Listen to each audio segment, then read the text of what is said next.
What's up, everybody? Welcome back to Blurt It Out. So we got the new One Piece chapter dropped in at about 3:30 my time, 3:30 in the morning.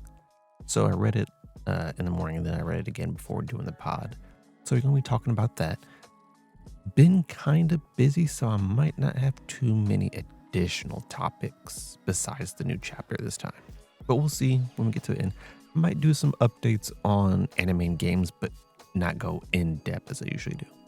But of course, we first have to get a word from our sponsors. You are now listening to the Blurt It Out podcast, which is available on your favorite podcast websites like Spotify, Apple Podcasts, Google Podcasts, and more. Check the link in the description or search Blurt It Out wherever you podcast, and you will find greatness. Episodes are also uploaded on my main YouTube channel at Tyrant King Kuma and on the official podcast YouTube channel at Blurt It Out Podcast. And as always, if you are not fully caught up to the latest episodes or chapters, please be careful because they are spoilers ahead. Oops. Spoilers. Okay, so One Piece chapter 1113. We finally get the message. And we'll go into depth about it towards the end there once we go through the rest of the chapter. But the big reveal is that the world is going to sink into the ocean, which is not what I was expecting, honestly. I was fully expecting some Void Century reveal. And I mean, this is going to build into that, no doubt. But I was expecting it to be right out the gate Void Century stuff. But let's start at the beginning. First off, we have a color spread. And it is of Queen Robin playing chess with the rest of the Straw Hats. And this is like wonderfully done. So we have Luffy as the king, Nami as the queen, which I think just does more for that ship. We have Usopp and Brook as bishops. We have Zoro and Sanji as knights. Jinbei and Frankie as rooks, and then Chopper as the pawns. Just really well done. I love the look when Robin leans into her hand like that. Whenever she does that, top 10 look. It's so her element. That's when you know she's like the happiest, when she's just looking at you leaning like that. But the chapter opens up with us getting a view of what Mars saw earlier, what the gurgle was, and it's Vegapunk's brain. So I initially thought that his brain was divided amongst the satellites. I'm not sure why I thought that, and if I misread an explanation, but that's what I could have sworn that they were created through. But no, he just has his whole brain in a tube or in a jar. And it's basically housing, I think, all the knowledge. So this is what the antenna connects to and what the satellites connect to. This is what everything connects to pretty much. And this is where all that knowledge is stored. So when he said he wants to connect his brain to the rest of the world, he's trying to connect this right here to the rest of the world. And even Mars is baffled by it. Like, he talks about how even in death, Vegapunk basically still exists because, I mean, his brain's still here. And it's still thriving. Like, it's unaffected by his main body, which is interesting. So even in the death of his main body, his brain still functions. And I wonder, so here's the thing, because he even talks about, is your consciousness still here? With Vegapunk being dead, is his devil fruit still active because he has the other satellites and his brain disconnected? Like, I wonder if this will give us a deeper insight onto how devil fruits work and what exactly they're connected to, as far as, you know, like where the lineage factor goes, where it adjusts the body. And it could probably explain how Blackbeard got Whitebeard's fruit. So I really do hope we get an explanation of how this all works. We get some panning shots of a bunch of different places, still prepping for the message. As we expected, I mean, we're expecting to see everyone's reaction to this information in real time. So we're probably going to see that probably 2 or 3 more times during the explanation of this message. Now, the transponder snail that was set up in the same room with Vegapunk's brain, Mars destroys it. Turns out it was a decoy, which is to be expected. There was no way it was just sitting out, and there was no way that the message would be stopped that easily. So Mars is heated. He leaves the room, so now he's just hunting down the actual transponders now. But he's definitely not going to find it in time. And because of that, all the Gorsei start panicking. Like, they start doing their telepathy, and they're like, okay, we can't stop it. Do we have any idea what he's going to say? And honestly, they don't. They have no idea what he knows, what he's going to reveal, and how deep he plans to go into it. All they know is that he's trying to basically pass on the torch of the Ohara scholars. So that's how I know that even though the initial message of the world sinking into the ocean isn't exactly a void century reveal, it's going to be connected. Because if he's passing on the torch of Ohara, that means it's got to be connected, because that's what they were researching. And they even say this isn't just Clover making speculation. Vegapunk's going to actually finish what they had started. So they're stressing because they can't stop it, and they know that Vegapunk is about to turn the world on its side. And elsewhere, we get Sanji, who is reacting to Bonnie's cry for help. And this is something that a lot of people like. This was like an agenda prediction that turned out true, which is funny. Being Sanji running into Gandhi before Zoro did. And there was no real guarantee that Zoro and Gandhi were going to fight. Literally saw a sword and was like, all right, Zoro's opponent. But Sanji ends up running up there first. And it's actually kind of cool because I wanted to see Frankie do something. Because Frankie said, give back Bonnie. And he was squared up against Gandhi first. I would have loved to see Frankie do something before Sanji stepped in, but you know, it is what it is. Sanji has to steal the spotlight. And he actually flies in, gets a solid kick on Gandhi. I mean, it being a Gorosei, it doesn't do anything. He just gets captured right after, but still a cool feat. And we get this really cool panel. So when Sanji kicks Gandhi, Gandhi's head lights on fire. And basically the rest of his body lights on fire. And from that, the horse portion of Gandhi's like fruit animal ability comes out and snatches Sanji. So at this point, Gandhi has his horse form and his human form all in one, which is like this is way beyond how hybrids work. The only other person that's ever like had something similar to this, I think, was Black Maria. But this is on a different level of hybrid, which is just, it's landing Gandhi as my favorite Gorosei time and time again. From the point he hit this island, he's been putting in work and he still is. Now, before Sanji really gets too injured, Oimo and Kashi restrain Gandhi. And they pretty much line him up for Bonnie to get some work in. Because Bonnie uses Distorted Future and she turns into a giant. And not just a giant. Basically the mirror reflection of Luffy's Gear 5th giant. Down to the pose that Luffy makes when he comes out of the clouds. So like the links between Bonnie's fruit and Luffy's fruit just keep connecting. And the fact that whenever Bonnie makes a wish or like a use of her fruit, it so closely reflects Luffy's without her having seen these abilities, which is insane. Because outside of like Onigashima, no one's seen giant Luffy. Yet here Bonnie is doing the exact same thing, looking the exact same way. So there's got to be a deeper connection than just Bonnie wanting to be like Nika. There's got to be. But at this point, she seems even bigger than Oimo and Kashi. I mean, even Gandhi himself. And this could be a matter of perspective. Like, she's in the air right now, so she might just be looking bigger because she's coming down on them. But she looks huge. And while all this is going down, like, Vegapunk has started monologuing to the message. He's not actually saying the message, he's just monologuing to it. And he gets to a point where he confirms something we've been saying and something we pretty much figured out, which is that the broadcast is going to go out when his heart stops. So we're pretty much getting confirmation that at least the main stellar body of Vegapunk is in fact dead.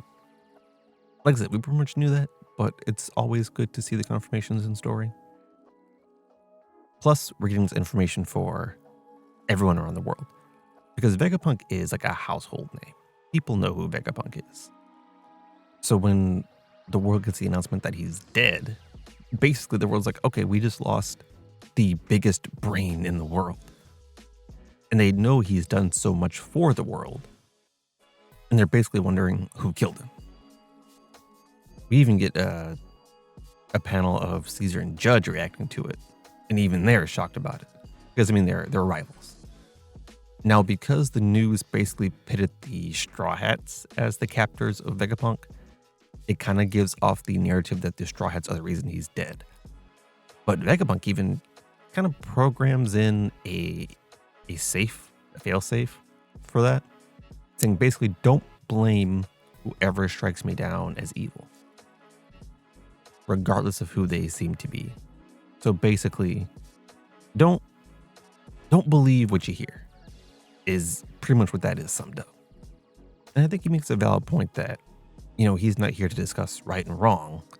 So even though, there are pirates here, there's the world government here, the Navy here, all that stuff, he's not about to say, pirates are good, Marines are evil, Marines are good, pirates are evil. That's not what this is about. This is about knowledge. And the world getting access to knowledge they haven't had for hundreds of years. And a little bit later down the lines of this message, we get Saturn confronting the Straw Hats trying to get on Sunny, which is Nami, Robin, Chopper, Usopp, Brook, and Lilith should be there too somewhere. But basically, Saturn and Robin recognize each other. Robin remembers the voice from O'Hara, and she's like, that's one of the 5 elders. And obviously, they know who Robin is. So off rip, he tries to kill Robin. And this constantly reminds me of how much of a threat Robin is to the world government and how low-key they keep it. Like, they gave her a huge bounty, but they really haven't divulged why they gave her a huge bounty. Like, people know that she's from O'Hara, and that basically the scholars were doing something that was purported to be evil, and that kind of fouls her, but they don't really know what. Only the higher of the high knows what O'Hara was truly trying to do and what knowledge Robin carries. And we get this really awesome panel, one that might be my favorite of the chapter, honestly. And it's basically all the Straw Hats protecting Robin. So Saturn goes in to kill Robin, like straight shot, taking her out now. And Nami's like, all right, protect Robin. Everyone launches an attack or like a defense to protect Robin. Even you have Nami like diving, grasping Robin and pushing her out of the way. But you have like Brook cutting a limb, you have Usopp launching explosions. Nami uses Zeus while grabbing Robin and dodging out of the way. And then Chopper using guard point. And like they all deflect one of Saturn's little pokey spears. And it's such a good panel. Plus you got Robin Cheek. I mean, to top it all off. And Saturn in the background looking menacing. It's such a good panel all around. And then we cut back to Mars in New York. Mars is struggling because he can't differentiate basically where the Din Din Mushi might be, which is interesting because he was able to do it before and it didn't seem like there was a big issue.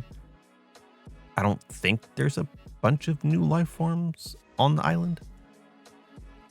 If anything, there should be less since the Buster Call has been going on, like the island's on fire. But at this point, he can't see anything unique. He's like, there's too much information. I can't specify which one might be the Din Din Mushi. York is panicking because she feels like basically she failed.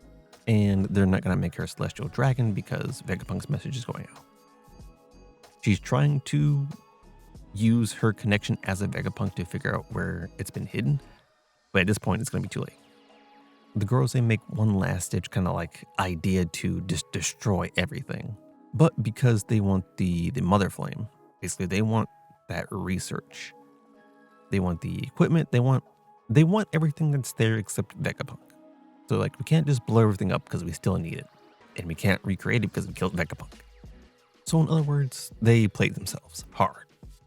Because now they're stuck with nothing to do. And so then we get the reveal that the world is going to sink into the ocean. That is the big message so far. And accompanied with that is like a a large pan of egghead, which is like 90% on fire. The only part that's not on fire is the Punk Records cloud above. Everything else is pretty much just burning. And then we get two unique shots. One of basically the Marines reacting, being confused, and the other is of like fishmen. So, or I guess I should say mermaids because there's no real fishmen in the panel, I don't think. But basically underwater. And that's so interesting because why are we seeing mermaids specifically? Basically, why are they alluding to the fishmen race? And that ends the chapter with no break. I could have sworn we were going to get a break, but we've actually gone 2 more chapters with no break, which is fantastic. Now, I do want to talk a little bit about the world sinking into the ocean because, one, this is going to be Void Century stuff.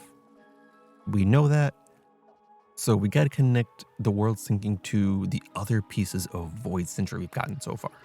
For example, Noah. We know that Joy Boy was looking for Noah for some reason. The Sea Kings were supposed to save Noah for Joy Boy's return.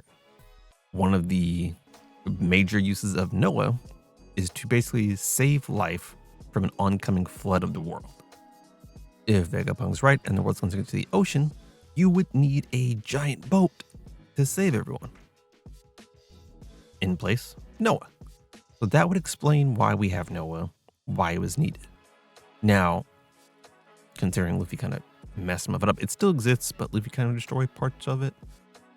I mean, I imagine it can be rebuilt by any of the shipwrights, but we take that piece and then we take the piece of ancient weapons. So we know that ancient weapons are a huge factor in the Void Century, and we saw what we purport to be an ancient weapon in Emu destroying islands, basically creating giant holes in the ocean. We also know that Pluton, another ancient weapon, is buried under the sea, in the old Wano, essentially. And lastly, Poseidon exists in Fishman Island under the sea. So we have a lot of connections here of just everything being under the sea. So in a way, this makes a lot of sense. Like, this isn't as much as a surprise as you might think, just because there are pieces set up to this. Now, will it actually happen and how soon it will happen? I think those are pieces that have to be further explained. I also think it might be possible to stop the world from sinking into the ocean. I think this is worst case scenario. As in, if the world government can't be stopped, if they're left to continue on whatever path they want to continue on, that's going to be the outcome. Because one thing we do know is that the One Piece is on Laugh-Tale. Laugh-Tale, as of now, shouldn't be under the ocean. It shouldn't be lost to the world quite yet. If the world were to flood, I'd imagine we'd lose the One Piece. So I feel like we gotta find that before this happens, or at least stop this from happening.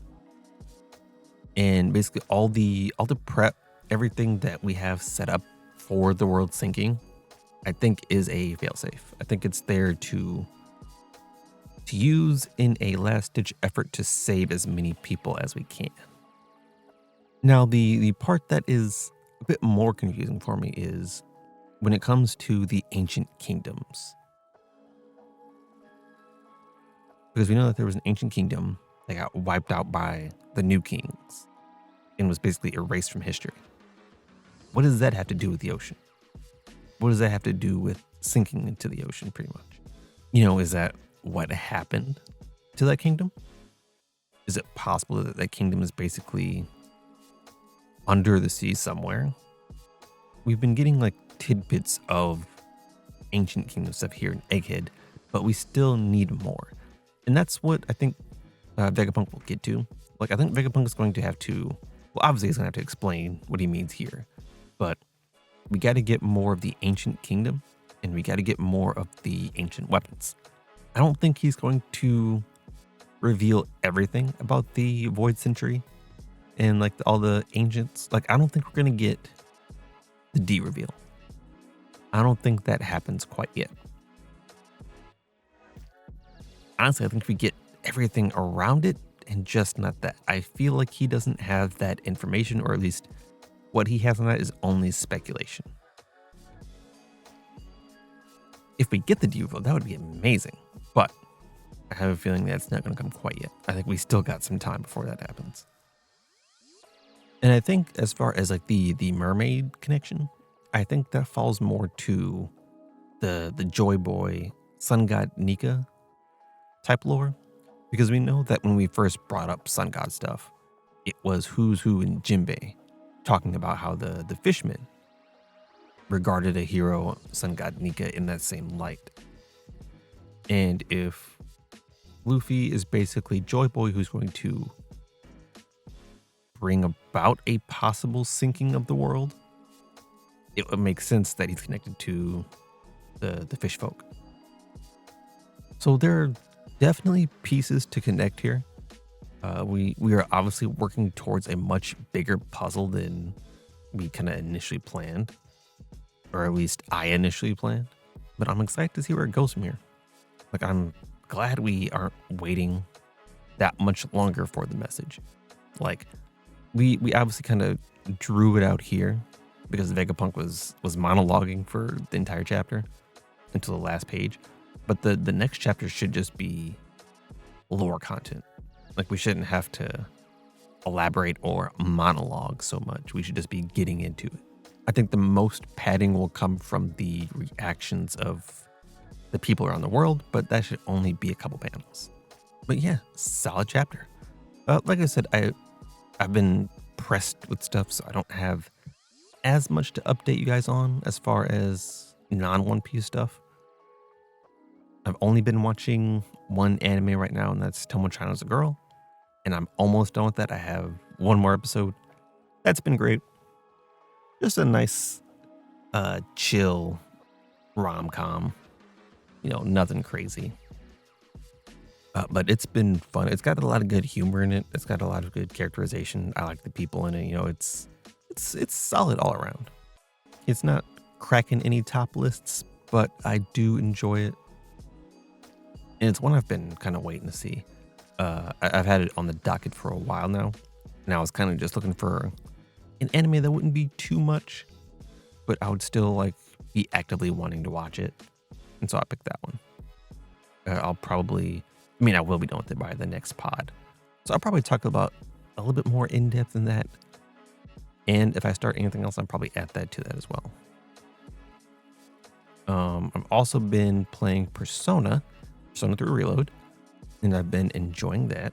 I've been blasting through the shadow levels like crazy.